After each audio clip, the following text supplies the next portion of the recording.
I could be a typical sort of academic glib by saying, you know, that project of bringing together all the data, I've done that. But in this case, it's actually true. And so I'm really hoping that that can help somewhat. So I wanted to talk very briefly about a project that I've just finished. In part, it's a book that you can see up there. There's some flyers in the lobby. But if you just want the data, you can get that from me as well, just for free, of course.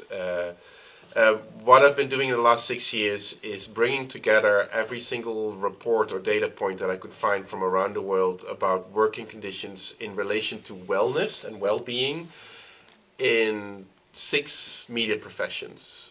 The screen industry, so film, audio, visual, documentary, TV, journalism, advertising, marketing and PR, digital games, music and recording, and social media entertainment, so vloggers and influencers. And the most important thing about that, I would say, in that project, one is you're not special. That is that the percentages of people in those industries reporting the things that Maximilian highlighted in his keynote about poor or, as you said, degrading working conditions, lack of fair pay,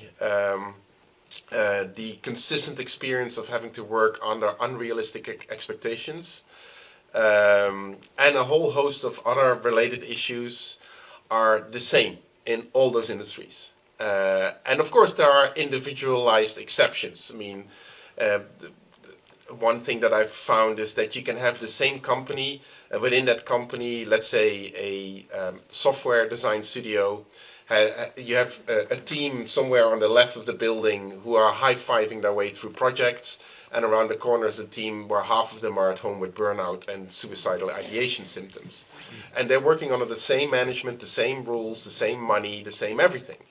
So, and what Maximilian said, I think, was really powerful. He said, you know, the diversity issue is a systemic situation in the industry, and I think that's what this project was highlighting for me, is that well-being, or the lack thereof, in relation to work is a systemic problem. It's not a people problem. And I know that I'm not telling you anything new, because what I'm telling you is what you've told me. I mean, all the data that I have comes from you, right? And this is another thing, with the exception of very few people like you, Sam, I mean, but very few people in academia study this, right? I mean, there's amazing work done on well-being and work around the world, but none of that applies to creative work. And now that's slowly beginning to change, mostly for journalists. They're always privileged as sort of a profession that we should study. But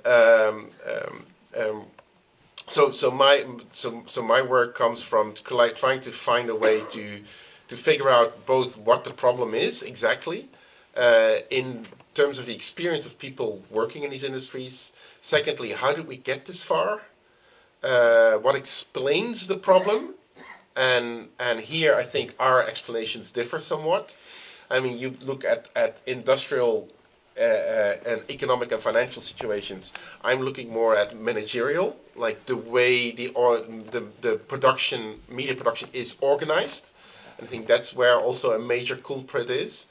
And that's easier to fix than the industrial financial issue. And in the book, I'm trying to document the exact nature of the consequences. Because we can talk about, well, this is not very good for your mental health if you're dealing with this on a long term, or hey, you can't pay the bills if you do this for too long, or you're on hiatus for endlessly, or you're not getting paid fairly. But that actually, to me, glosses over what the real consequences are, including this number of women, gender parity, and you know, parity on most socioeconomic and ethnic and all kinds of other indicators in film schools or journalism schools or whatever. And then after 3 years in the industry, they're all gone. And I mean, I have an Australian colleague. Her name is Deb Verhoeven, which is an incredibly Dutch name, but she is Australian. And she and her team have been collecting data on the global film industries for the last 20 years or so. And they found that on average, 80% of all people in film and television disappear after one production. 80%. I don't know if you know this, but the average length of a career in journalism is 3 to 5 years, and then everybody's gone. In Hollywood, 80%, also 80% of everybody entering, I used to work in LA for 10 years at USC, so 80% of people in film production studios are gone within a year. And which is the reason why it's so easy to get a job in the industry, right? Because the industry knows that you're going to leave within a year. And that turnover, that churn, which is, I mean, advertising is the same. And that's built into the system. That's the model. And that is sort of a hint of where the systemic nature of the problem is. Now, the second thing I learned from doing this project, other than in the process getting pretty depressed myself, and also realizing that everything I learned about the media industry applies to the university as well. The second thing I learned is, I'll give you an example. Last year there was a survey done among professionals in the Australian screen industries. So everybody from crew to acting, above the line, below the line, everybody was involved. A couple of thousand responses, very representative survey. The percentage of people in that survey indicating whether they felt this industry that they worked in was a healthy place to work. Well, 72% said no, absolutely not, like vehemently no. Now, you guess what the percentage was of those people saying, I'm so happy I get to do this. It's the same, well, even more, 77. And the thing is, that's the pattern across all these reports as well. I'll give you another example. The year before that, there was a survey done by the Pew Center in the United States among close to 11,000 American journalists, working journalists. 77%, same percentage almost, said they would choose this career all over again if they had the choice. The percentage of those people who were, when they were asked to use a word to describe your industry, 72% used the word with a negative term, and the most often used words were chaos and struggle. Wow. Now, the subtitle of my book is "What makes you happy can also make you sick," because that's the paradox, right? That's also why talking about solutions is really difficult, and that's why collective organization, even though we all agree that's important, is so hard, because there are the same people who are struggling are the people who are happy. And that's weird, but that also makes it hard for policymakers to really get excited about solving this problem, because they will get pushback from the very people whose lives they're trying to improve. I'm not saying this is that we are guilty of making this difficult, but it is interesting to see how can you change this discussion. I don't want to talk too much because I was inspired by the discussion before. I'm hoping we can have some time to talk about this together. But I just want to tell you that after I compiled all this data, and I've compiled about close to 400 of these kind of reports and surveys, some of them were mentioned today. I've done my own interviews. I've talked to mental health charities and nonprofits that dedicate themselves to media industries. There are all over the world that are doing all kinds of amazing work, both nationally and internationally. If you want to know more about it, I run a YouTube channel, and all my interviews are on YouTube with those people from Screenwell in Australia, or the Behind the Scenes Foundation in the United States that some of you may know, may be familiar with, or with the Film and TV Charity in the UK, or Cinemind, which is an organization in my home country, the Netherlands. And then not just in film, but also in music and in journalism. And all these, every industry has a plethora, I always wanted to use that word, of organizations, ever since the Three Amigos. But so I got all this data, right? And I had done all these interviews, and I got my fancy little academic insights, and I was stuck. I was stuck on this paradox, right? So what now? Other than let's form a global union, which is the solution to pretty much everything in the world, but it's not going to happen. So I became, in the process of doing a project for my university, I became friends with a colleague who worked at the Amsterdam, this is purely by chance, at the Amsterdam University Medical Center. And we hit it off because we found out we were both into metal. And bicycling and metal creates bonds across boundaries. It's my personal passion. Anyways, so we were like, what was the last gig you went to? And exchanging bands and everything. So I said, so what kind of work do you do? She said, I'm a professor of occupational medicine. I don't know about you, but I didn't know what that was. I mean, long story short, occupational medicine is a discipline that started with the gladiator fights in ancient Rome. Oh. Why? Because there's you use gladiators to appease the people, right? But the problem is gladiators die fairly quickly and quite often. That's not a very good investment. It's a bit like Netflix wanting to do more with fewer people. It's like, well, that is ultimately, and that's why you were so right. It's not in our best interest to run after the cheapest conditions because people will burn out too quickly and that's expensive. It's cynical, but it's expensive. Anyways. So they came up with special equipment specific for gladiators that you can't use for an army in the field because they have to look alike. But specific for gladiators that would keep them alive for longer. That's where occupational medicine comes from. Hard hats on construction sites. Yeah. Right? Because to have construction workers die is not very helpful. By the way, I'm sorry, this sounds glib, and I have a fever, so that's my problem. But I'm saying this actually quite deliberately because the top 3 professional groups in any country that measures this around the world that score the highest when it comes to occupation-related suicide are construction workers, nurses, and media workers. So we all know, you've probably heard of the 27 Club. Right, it's this horrible name for musicians that die at the age of 27. Chris Cornell, Janis Joplin, Ian Curtis, Jimi Hendrix, you all know that. Well, the average age of musicians, thankfully, is 56, which is my age, and I am a musician, so I'm a bit scared. But, but there is a point to be made that when did these people die? They on tour. Right? And this is a thing I found across all these professions.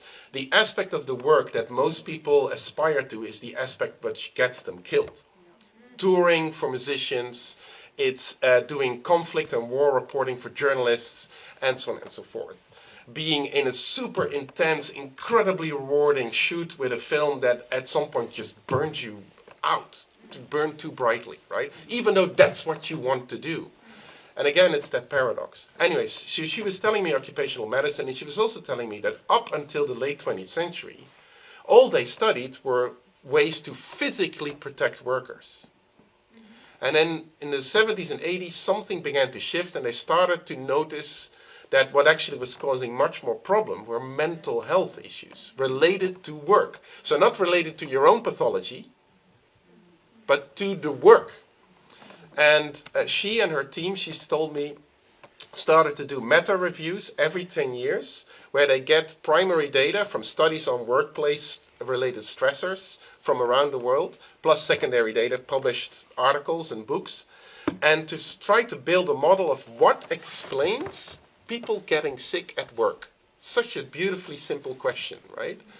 What things at work can predictably lead to people getting sick. Now, what is so important about this question is that I'm using the word sick. So this is not people feeling stressed out or what was said earlier, needing a break a little bit after a big project. No, people who can't work anymore, who are sitting at home with a medical diagnosis. So it's like a over-the-top kind of like compilation of stress, burnout, feeling depressed because of work, feeling anxious, or those kind of things.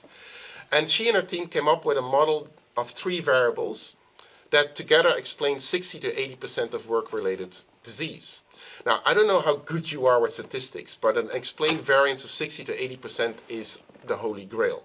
Normally, when statistics, you're lucky if you can explain 15% of what you're studying. But 60 to 80% means this model is rock solid. Now, she was telling me this model, and I literally got goosebumps, because she was telling me about things at work that are extremes. Outliers, things that are really bizarre, but if they happen, and they happen a lot over time, can make employees sick. But I thought she was defining the way media industries work. In other words, these are the basic foundations of how the industry is structured. And so if I'm right, then what I say now, should you go like, well, yeah, duh, dude, this is how it works. So I'll test it out. 3 variables. The first one, if there's a structural lack of reciprocity. And what that means is that if there's an imbalance between what people bring to the work and what the work gives back. And that's both material, as in fair pay, decent working conditions, that you get paid to retrain yourself because there's now this bloody AI thing that you need to do, or, those kind of things. So materialistic aspects of the work. And affective or emotional aspects is like, hey man, you did a great job, or thanks for your hard work, why don't you take a couple of weeks off, or in other words, recognition, right? How do you know whether you've done a good job? Generally you don't, or unless you get drunk with a bunch of people afterwards. So, so lack of reciprocity. If you experience that on a structural level, sooner or later you burn out. Second variable is organizational justice, or the lack thereof. Organizational justice is the reality or perception, again the material and the emotional aspect, that the decisions that are being made about you, your colleagues, or about the work are fair, just, transparent, that there's an accountability system in place, that it's democratic, that you have a role to play, that you're taken seriously, that you have a voice, that I don't know about you, but I have never heard media professionals talk about decision making in their organization in that way. And I used to be a journalist before I became an academic. I'm an amateur musician. That doesn't really mean much, but I do know the music industry quite up and close and personal. There's nothing fair about it. No. It's not. I don't want to again be cynical, but there is an element of things like nepotism and all that kind of stuff in play. And isn't it odd that all the major stars have cousins and sons and daughters that are fantastic in these industries? And I'm sure Denzel Washington's son is a brilliant actor. God bless him. But it's a bit weird. Anyway, so lack of reciprocity, organizational justice, or the lack thereof. And the third one is unusually high workloads. Now, here's where a nuance comes in. Because, I don't know about you, but what I found, especially working with students, and I've taught and worked in the US, in Germany, in South Africa, Australia, and now in the Netherlands, is that the workload is partly the motivation. Like the idea of with a group of friends working towards a deadline, getting that story in, or finishing the shoot, preferably on time, or going gold when you're working in a game studio, you're trying to get that game, or releasing your thing and just pulling in a couple of all-nighters. It's part of the fun. It's part of the excitement. Of course, it's the adrenaline. So unusually high workloads are not in and of itself the problem. The problem if they get paired, and that's where the beauty of my friend Karen's team's research comes in, with little or no what they call status control. And status control is that you have, or that you feel that you have some autonomy over what you get to do on the projects, how you get to do it on your projects. Right? And I know from other surveys that the number one thing that media professionals, regardless of whether they're journalists, filmmakers, crews, technicians, advertising creatives, game developers or designers, what they all share are two things. And that's why, in a way, the professional backgrounds don't differ. They share a desire to tell stories, preferably their own, or the ones that they care about, and secondly, to be left alone while doing so. Right? Autonomy. To have to do it exclusively at the behest of some financier or for some crazy narcissist or whatever, but just because you're doing it for the love of the work, and if that gets taken away, but the workload keeps going up, then at some point you break. Now, lack of reciprocity, organizational injustice, and a combination of high workload and low status control or low autonomy is, for me, the definition of media management. And so, in other words, the people who manage to survive this industry are not necessarily the best filmmakers, the best journalists, and some of them obviously are, the people in this room, but are the people who somehow, through a combination of characteristics, both emotional and material, can survive this. They're the fittest, to quote Darwin, right? And that's where the diversity problem comes in, right? Because I don't know about you, but the newsrooms I've been in, the studios I've been in, the agencies I've been in, the last people I find there who are like hardcore racists, sexists, ageists, ableists or whatever. They tend to be the most well-educated, well-meaning, often progressively thinking, absolutely. You talk diversity, they all cheer. Yes, absolutely. That's, and still, our sector scores the highest of all economic sectors on its diversity issues. Discrimination, bullying, misconduct, transgressive behavior, rape. I mean, all of those numbers are through the roof when it comes to creative industries. And so to me, and also talking to my psychologist friends, like, those are maladaptive coping responses. That's a sign of a sick way of working. If you're under that much pressure, and you have nowhere to turn to, and there's no reciprocity, and there's no justice, and the workload keeps going up, that has to go somewhere. I'm not making this okay. No. But I find that, again, what Maximilian said at the beginning, it's a systemic issue. It's not a people issue. Yes, some horrible white guys need to go, obviously. But that doesn't solve anything, right? So that model, those three variables, really for me opened my eyes to, well, that's not just, to me, doesn't just explain why the numbers of people suffering in this industry is so high. It also explains why the numbers of people still loving and being thankful for getting to do this are so high. Why? Because it's the only thing you've got. Right? It's literally the only thing you've got. If you wouldn't love this, then you would be insane. I mean, I don't know about you, but I know so many people, media professionals in the US and the Netherlands that I've worked with, who would tell me, once we become friends, they would literally say to me, Mark, I can't explain what I do to my parents.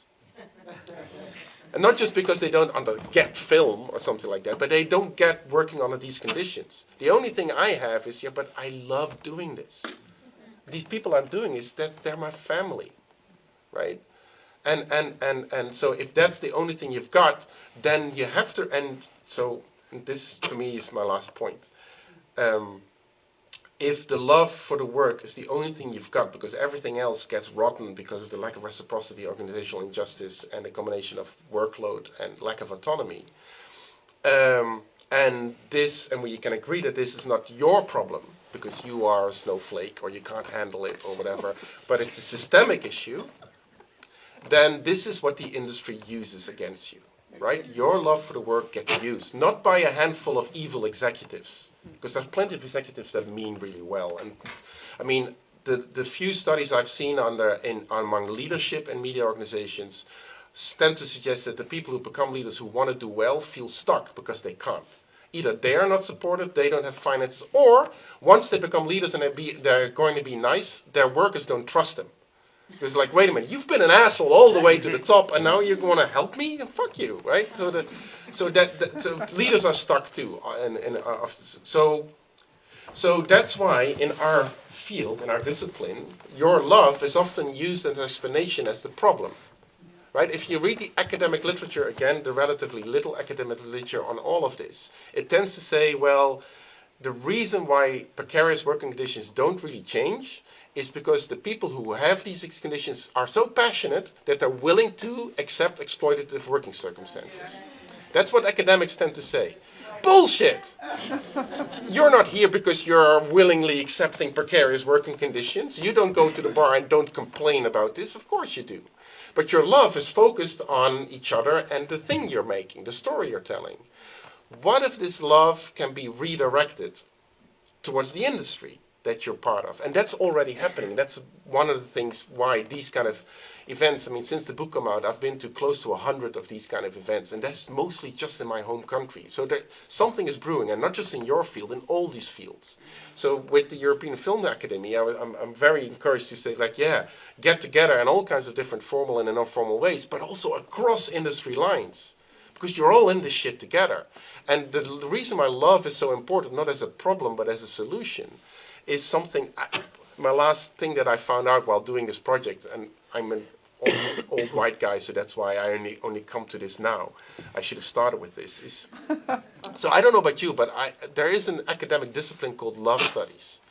And I used to think that, well, these are people that study romance novels or something like that, and that's beautiful. But no. It's, and I'm sure some of you know this, but the reason why there's an academic discipline in love studies is because they realize that love is not a feeling.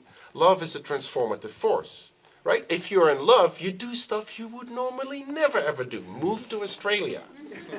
And stuff like that. I've done that. So, and my friends would go like, no, again? And like, yeah, she's really pretty. No, but right? And so that transformative force now powers an industry that doesn't care about you. Not the people in the industry do, but the industry structure doesn't. Because it's built around things that we know from occupational medicine predictably make most people sick. That's an industry that doesn't care, right? So you can use that model and use love to change the variables in that model. Lack of reciprocity, in part, of course it means fair pay, but it also means sort of opening up the conversation about recognition and reward. And like, for example, a film producer telling me, now, well, one thing I do, I know I don't have a whole lot of money, but what I can do is at the start of a shoot, just check in with everybody individually. What do you need to do your best work, and how can I help? It's something very simple, but it can be transformative, right? At least it's based in love, and not love for the film, but love for the crew member that you're working with. I'm not saying that never ever happens, but it's generally the exception. Organizational injustice, well, come up with a couple of transparent protocols. Make your decision, make it transparent. Include your people. Set up some kind of accountability mechanism. They do this really well in journalism. They don't do it in many other media professions. Why don't you take a cue from our journalistic friends? And then thirdly, the workload and autonomy, give people more control over how they do things. Trust your workers because they're all passionate about the final project. Yeah, and it will be riskier, but the reward will be higher. So anyways, that's what's in the book. and thank you so much for listening. I guess just like one quick question, and then I'll open it up because I think you guys are going to have questions. I'm more in the journalist industry, and what I've seen, over the years is people who are getting out have found some alternatives in journalism where they can be happier, let's put it that way. So, for instance, the creation of podcasts and the creation of Substacks and all these things where they have more autonomy, much more than they did working, for big institutions. Is that something, but it's hard to do that in, the film industry or something like that. So, but have you seen this, this kind of shift that technology maybe is a good thing for allowing people to have more autonomy in their fields? Well, the best example for that is the games industry. Games industry of all the media industries is the most profitable. It's also the industry that in the last 2 years, almost half of all game developers in the world have lost their jobs the last 2 years. Why? It's the industry calls this a post-pandemic correction, right? During the pandemic, the only thing we did was Xbox and PlayStation. And so all the major studios pumped all their money into the development of new games. Of course, after the pandemic, we all realized we want to go outside and hang out with people again. And so most of these productions were shut down. This happens quite typically in the game industry. And also in the last 2 years, with one exception, all the major game publishers have been taken over by private equity firms, mostly from Saudi Arabia. Electronic Arts was just a couple of weeks ago. What is the game industry? Oh, sorry. Yeah, Video games. Actually, it works the same way as movies. It works the same way as music. Media industries, although they're very different, are structured very similarly. So you have 4 or 5 global publishers. So those you see the logos on the back of games, and you have hundreds of thousands tiny little studios that actually make games, and there's nothing in between. And that's kind of how so if you're a small studio, you make a game. In order to get your game on the Xbox, on the PlayStation, or on your iPhone, you have to go through a publisher, and the publisher then sort of secures access to these platforms. And some of these platforms also fund their own games. Microsoft in particular does that, but it's minor compared to the games that they buy.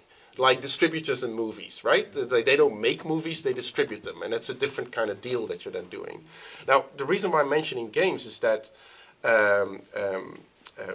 what has been happening, partly as a response to all these big studios being taken over or being shut down, is that indie games are massively popular. So indie games are games that are made by a handful of friends, and they put it on a platform like Steam, which is free. And then people can play them and pay as they go, or just like, €2 for a little game on your mobile phone or something like that. And it's tremendously successful. Now, of course, these people don't earn millions or even tens of thousands, but they earn enough to keep doing what they find is important to do. And that's an interesting reference, right? I mean, we were talking about film schools earlier. I mean, and I do it too. I run a journalism school. So when my team gets guests in, they get award-winning investigative reporters from national TV news shows, right? Yeah, and that happen to be alumni. That's lovely. But what the fuck kind of example is that, right? 99% of journalists are working for a little local thing and having to combine their work with being a barista somewhere. So that should be the example that we're setting, right? And in other words, yes, turning your creativity in a career is beautiful and it's wonderful. But could it also be a local career, a tiny little career, a career just for your community? You were saying so beautifully about there should be a white book of best practices. And I can say that with a couple of colleagues, we're putting a special issue of an academic journal together exactly for this purpose. So we'll definitely interface. But one example here, like you talked about journalists as well, is over the last 10, 15 years or so, in a lot of countries all over the world, including here in France, Mediapart in France is a great example. Journalists, sometimes new journalists, sometimes established one, broke away from often their jobs to set up tiny little companies on their own. The Correspondent in the Netherlands is a good example of that. I mean, there's Publico, not Publico, Politico in the US, of course, Vox, and there's even startups like that in Nepal, and my team and I we've been to all of these startups and we wrote a book on it called Beyond Journalism, and it's obviously they're having a hard time making ends meet and they're struggling, but they're locally relevant. They kind of make it work for themselves, and all of them, regardless of what they're doing, had the story is like, trying to keep pace with the way the main industry is going, with its working condition, the way they're treating us, the way we're being valued or not valued, even though I might get a decent salary out of it, isn't worth it. And so their love went to creating a different kind of industry for themselves. And I'm not saying everybody can or should do that, but that does give me hope. Yeah, I would say in journalism as well, that's what I've seen. I've seen film critics go and, find alternative things like creating a podcast, and some of them are doing better than before, and they're definitely more fulfilled because they don't have those systemic issues that, But it's also, I would say, the select few who manage sometimes to make it in those new industries. It's still hard, either way. But at least you're not dealing with the unhappiness aspect of it. Thank you very much, Mark, for this brilliant demonstration. We love what you said, and I think it's ring a bell in each of us. And I love the way you show us what is the mechanism and what is, with your study, how you can define this type of thing. I do it myself in my kitchen. But I thought that we are all people who love movies. We love movies, we love heroes, we love stories. And when we are doing this job, we became the heroes of our own stories. We say, somebody give us money to make a set, but they don't give us enough. They don't give us time enough. And suddenly we can become like a pilot of the Aeropostal, and we go through the land, mountain, and we go, and the mail will arrive. We'll do it. We can do it. And suddenly, we know we won't do it, but we do it. Right. And finally, we got the goal. We make it. And so we became heroes. And so this is one of our engine. This is the way we are working. Yep. So your triangle is good. I guess it's probably the right thing. But the story we are telling to each other is that we are becoming Guillaume in the land and piloting our Latécoère through the storms. And I thank you because you make a kind of reasonable view of what is like a kitchen feeling, you know. Thank you very much. You told about an evolution. You said the problem comes from the management, if I don't transform what you said. And I wanted to ask you if you had elements about managers, because in my researches, I often heard about a change of profile of the managers. And I started. Sorry, yes, that's it. I started a little research to know better who they are. And often in established companies, I saw producers coming from business schools. And I think it's quite new evolution comparing with the 60s or the 70s. And maybe it's a way also to understand what this transformation. The problem isn't managers; it's the structure of the industry. So when I say management, I don't refer to human beings, but sort of acquired, achieved, and reproduced stories about how things are supposed to go. Kind of your story about how the kitchen is supposed to run, right? And the heroic nature of making it work under impossible or unrealistic circumstances. And I mean, the two types of, leaders.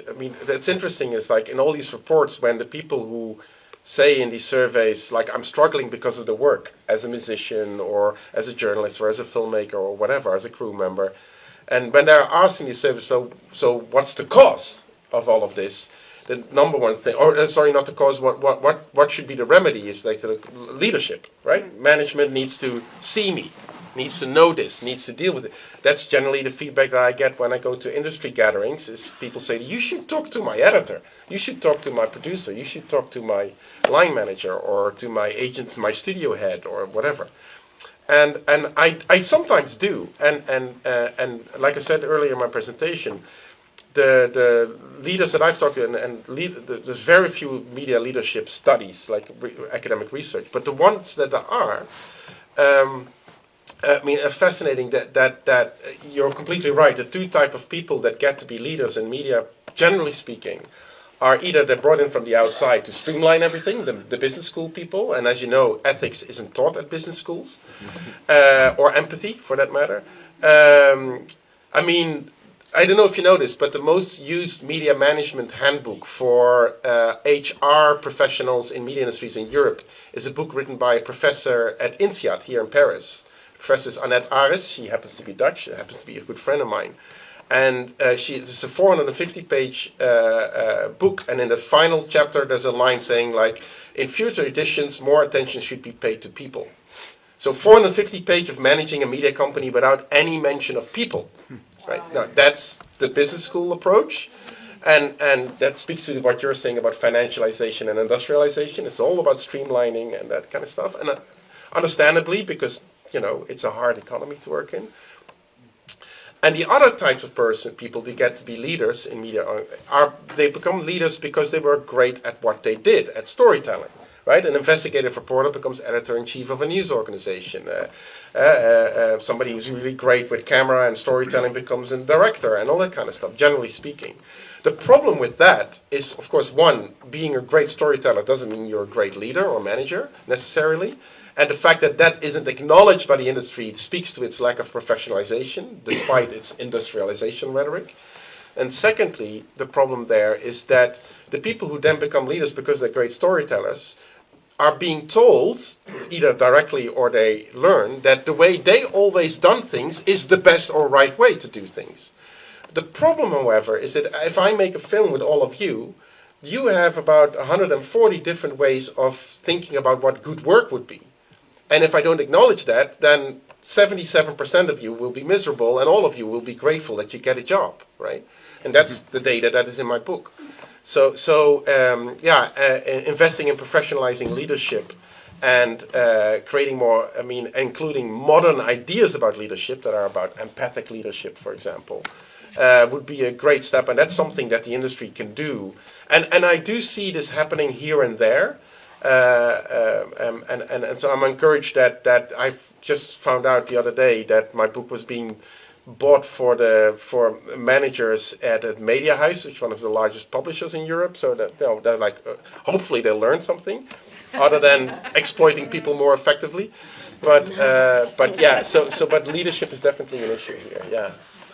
Yeah, I just wanted to add on that one thing. Like, I do feel that there's a change, at least in the film industry. I'm talking more about America, in terms of empathy from leaders. I think a good example of it is a lot of people followed what happened with Harvey Weinstein, obviously, and the Me Too movement. But there was another producer who got basically lost his job and is no longer making films, not because of rape or sexual harassment or sexual assault, but because of the way he treated people. And there was a producer named Scott Rudin. Oh, yeah. And Scott Rudin, when I worked in New York in film, he was a legendary asshole. But everybody wanted to work for him because he made some of the best movies. He worked with the Coen brothers. He made The Social Network. This is one of and he was a very smart guy, but he treated people like shit. And people would go. And if you actually did an internship at Scott Rudin's production company and you survived it, it was almost like a badge of honor. And this was acceptable for decades. Yep. And suddenly people mostly younger people started speaking out and saying, hey, this isn't acceptable anymore. And so for me, that was a huge change, because if you see now, and what I understand is happening in the US in the film industry, people aren't accepting bad behavior like that, like they used to. I'm talking about just the way you treat people in a general way. But maybe just very quickly, because I think this is it's a great story and very telling, right? And but it also speaks to something that I found really. Look, I've read autobiographies of American journalists from the 1880s, and there's this phenomenal book. It's called In the Dream Factory, written by an American anthropologist visiting Hollywood in 1950. And everything in there, you can copy-paste it to 2025. So nothing that we talk about today has anything to do with Gen AI or streamers. Yes, of course, they amplify things and accelerate things, but the systemic issues have always been there. So what has made this a topic in the last 5 to 10 years? And I think exactly where the 50/50 Collective is an incredible initiative comes from, right? It's Me Too. It's Black Lives Matter. It's the pandemic. During the pandemic, a lot of organizations started to check in with people and realizing things are not going well. But there's also, and I mean, yes, my students are little shits, but they're amazing because they want to talk about this stuff. So, and there is good empirical evidence that there's a new generation coming into the workforce that, yes, they're entitled, but they also expect more.